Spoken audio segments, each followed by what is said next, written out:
Others who were there that day are no longer standing with us, but are here in spirit.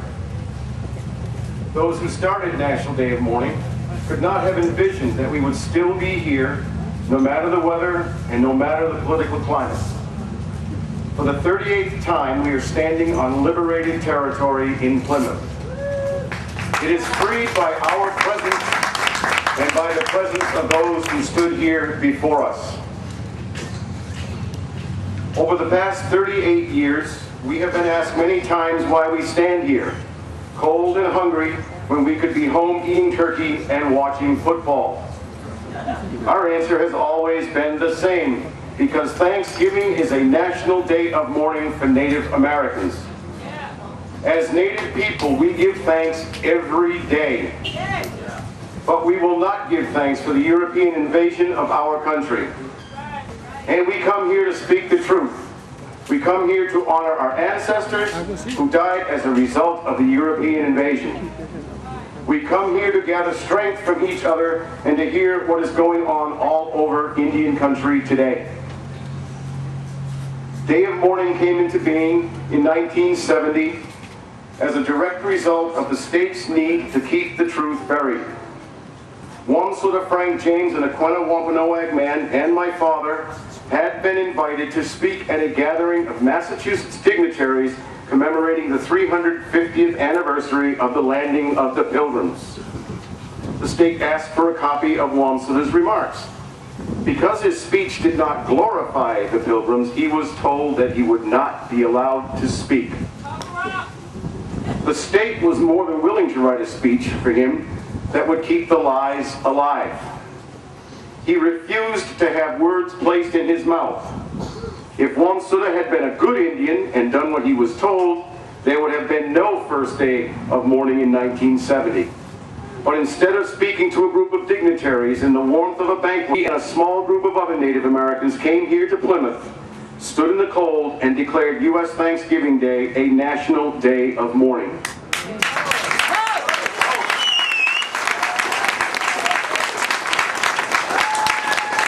Now, what was it about that 1970s speech that got those officials so upset?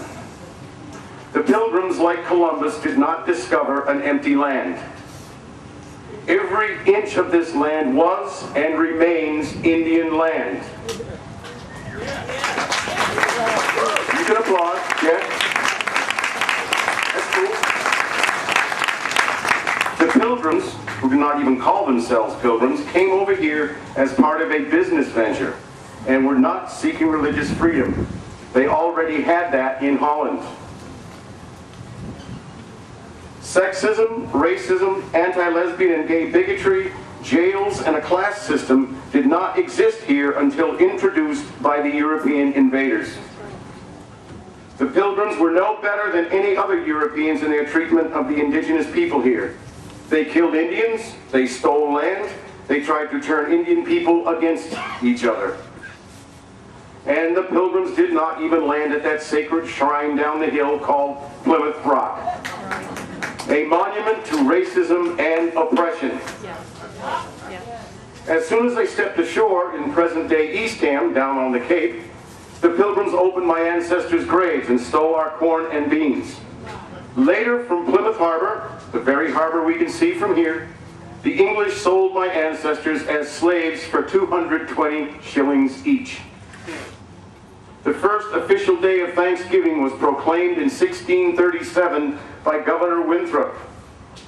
He did so to celebrate the safe return of the men from Massachusetts who had gone to Mystic, Connecticut to participate in the massacre of over 700 Pequot women, children, and men. About the only true thing in the whole mythology is that these pitiful European strangers would not have survived their first several years in New England were it not for the aid of Squanto, Massasoit, and other Wampanoag people. What Native people got in return for this help was genocide, theft of our lands, and never-ending repression. This is indeed America's hometown. So we speak today of our history, but National Day of Mourning is about much more than Plymouth and Thanksgiving.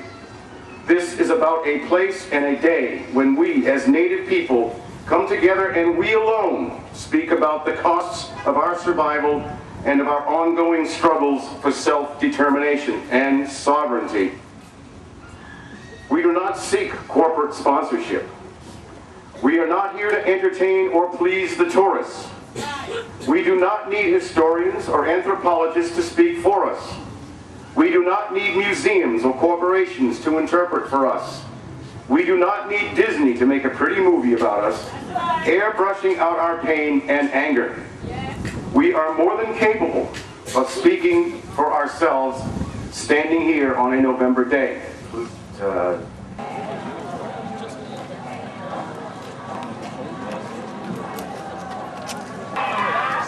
Take it nice and slow, folks, nice and slow. There's a lot of people behind us.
We can move! We can move! We're walking.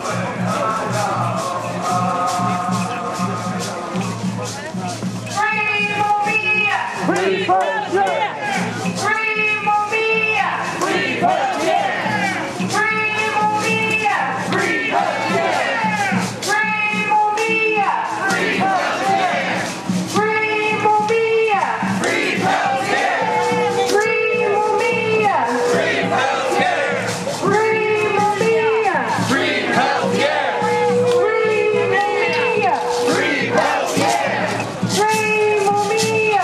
Free Persia! Free Movia! Free Persia! Free Movia! Free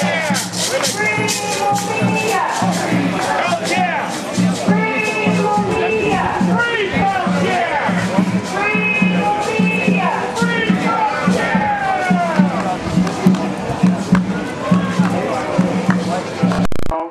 I've always had wanted to have one of those illusionists come down here and do that thing where they make the rock disappear. You know, they make the Statue of Liberty disappear. Well, maybe we can conjure it all up. Maybe we can get the Plymouth Rock to disappear. Because it definitely doesn't need to be here. It doesn't need to be the symbol of oppression and sexism and racism and all those kind of isms that we're forced to live under. And right now,